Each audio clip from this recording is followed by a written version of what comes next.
እግዚአብሔር እንዴት ይፈርዳል? አንድ ግብፃዊ መነኩሴ ለገዳሙ መረጃ የእጃቸው ሥራ የሆኑትን ቅርጫቶች ሊሸጡ ወደ እስክንድርያ ለመጓዝ በጠዋት ተነሱ። በመንገድ ላይ ታዲያ ትልቅ የቀብር ሥነ ሥርዓት ለማድረግ የሚጓዝ ሕዝብ ገጠማቸው።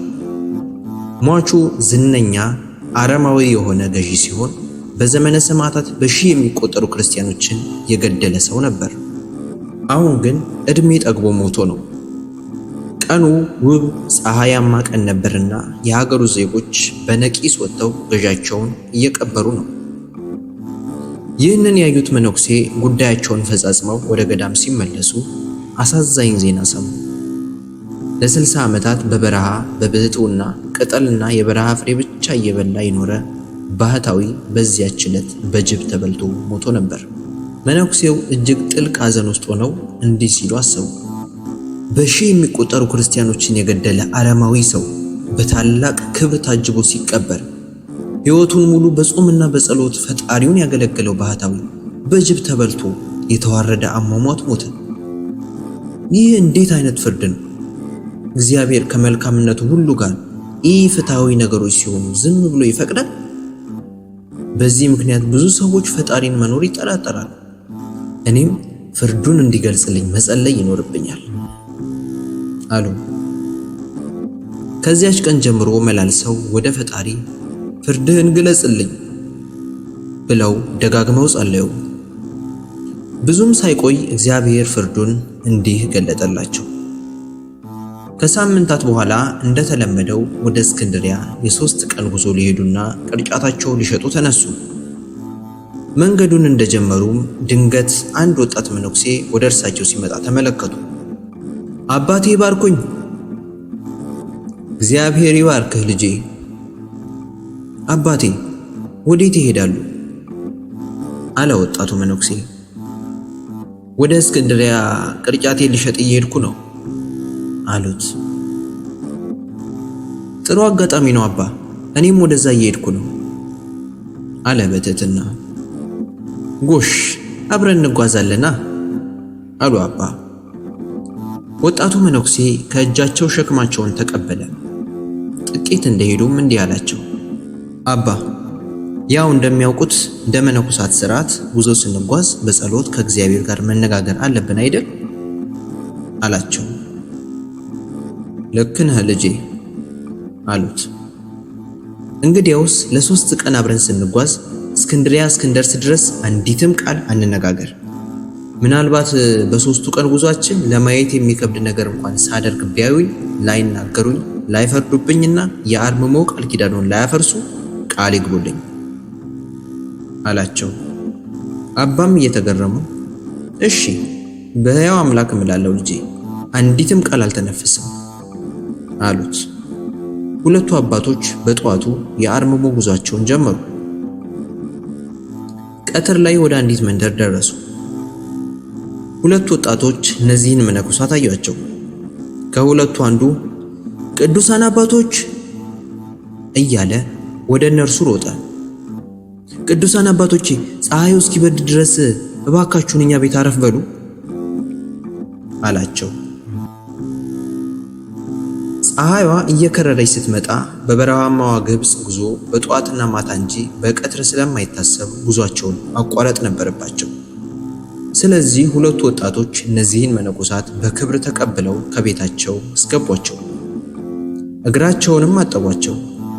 በቤታቸው ከትውልድ ወደ ትውልድ ሲተላለፍ የኖረ የከበረ እጅግ ውድ የብር ሳህን ላይ ምግብ አቀረቡላቸው። መነኮሳቱ በዝምታ ተመገቡ። ከዚያም ትንሽ አረፍ የሚሉበት ክፍል ተሰጣቸው። ትንሽ እንደቆዩ ወጣቱ መነኩሴ ቀስ ብሎ ወደ ምግብ ማብሰያው ክፍል ገብቶ የበሉበትን ውድ የብር ሳህን በልብሱ ደብቆ ይዞት መጣና አባን ጠቅሶ ጠራቸው። ተሰናብተውም ከወጡ በኋላ አባ በቀሚሱ ውስጥ የደበቀውን የብር ሳህን ሲያዩ ደነገጡ። መናገር ባይችሉም በልባቸው እንዲህ አሉ። እነዚያ ደግ ወጣቶች በክብር ተቀበሉ፣ እግራችንን አጥበው መገቡ። እውነት ለውለታቸው ምላሹ ውዱን ንብረታቸውን መስረቅ ነው ብለው አዘኑ። ጥቂትም እንደተጓዙ የመስኖ ውሃ ወደ ተከማቸበት አንድ ድልድይ ጋር ደረሱ። ውሃውን ሲሻገሩ ታዲያ ወጣቱ መነኩሴ በብር ሳህኑ ላይ ካማተበበት በኋላ ወደ ወንዙ ወረወረው። አባ እንዲህ ብለው አልጎመጎሙ። እንዴት ያለ ነገር ነው! ሳህኑን የሰረቀው ሊወረውረው ነው? እዚያው አይተውላቸውም ነበር አሉ። አርመሟቸውን ሊያፈርሱ አይችሉምና ዝም አሉ።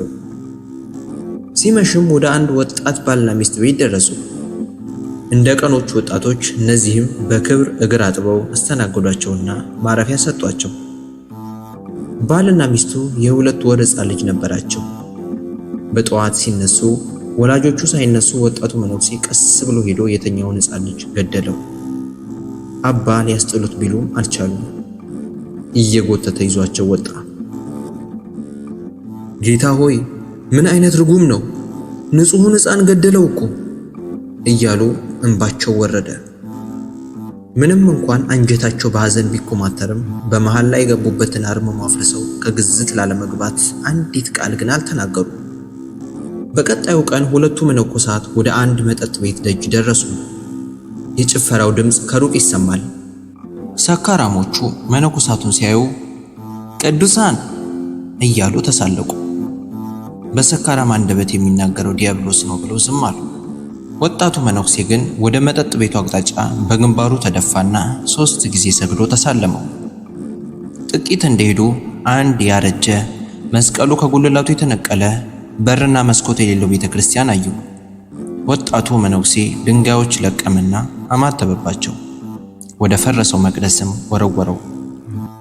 አባ ይህን ጊዜ መጠጥ ቤቱን ተደፍቶ ተሳለመ፣ ወደ ቤተ መቅደሱም ድንጋይ ወረወረ ብለው በዝምታ ተንጨረጨሩ።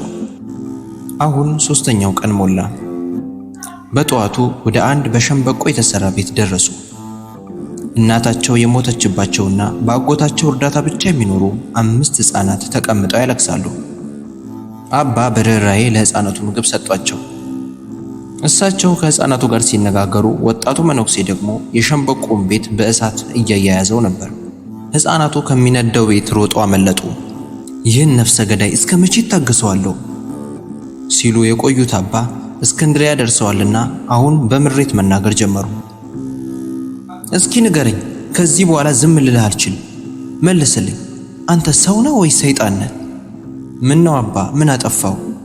አለ መነኩሴው። በዚህ 3 ቀን ውስጥ ምን ያላደረከው ነገር አለ? በበረሃ አክብረው የተቀበሉንን ሰዎች የብር ሳህን ሰርቀህ ወንዝ ውስጥ አልጨመርክም? እነርሱም መነኮሳት በቤታችን ተቀብለው ሰርቀውን ሄዱ እያሉ ይሆናል።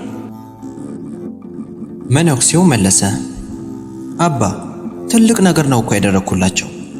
ያቀረቡልን የብር ሳህን ቀድሞ አያታቸው ከጥንታዊ ቤተክርስቲያን የሰረቀው ጻሕል ወይም የቅዱስ ቁርባን ማቅረቢያ ነበር። መላው ቤተሰብ ይህን ሳያውቅ በዚህ ቤት ለብዙ ዘመን ሲቀባበሉት ነበር።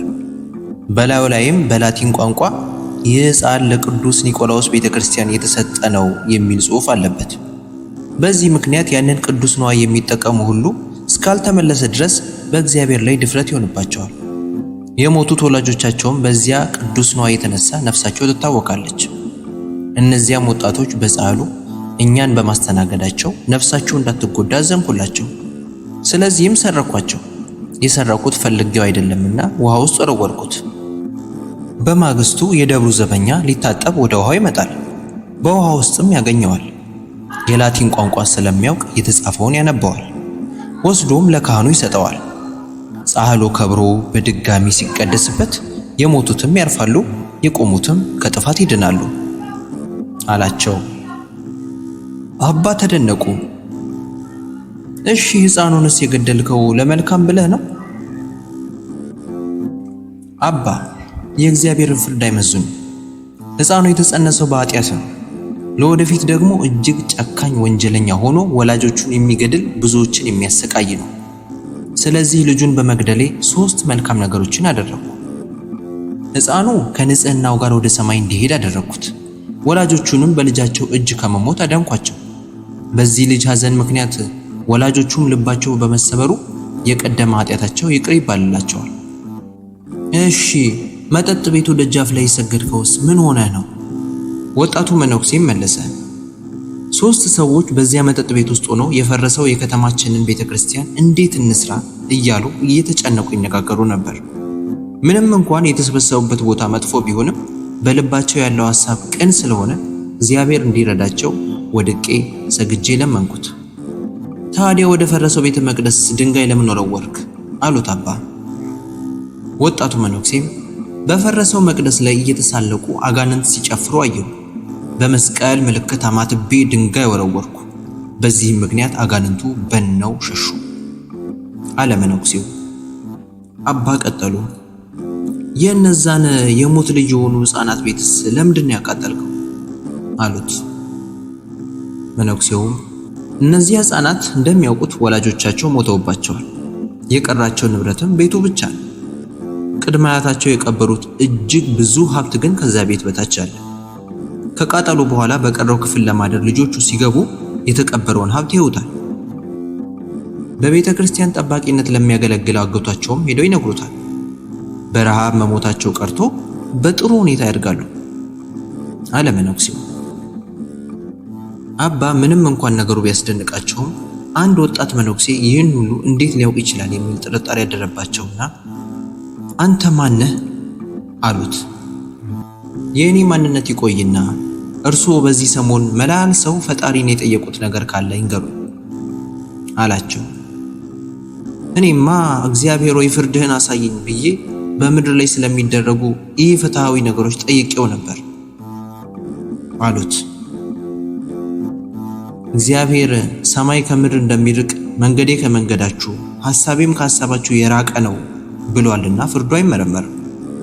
ለመላእክት እንኳን ያልተገለጸውን የእግዚአብሔርን ፍርድ እንዴት እርስዎ በሰው አቅም ሊመረምሩ ይፈልጋሉ? ጸሎቶውን ሰምቶ እግዚአብሔር ያዩትን ሁሉ እንዳደርግና ፍርዱን እንዳሳየሁት ላከኝ አላቸው።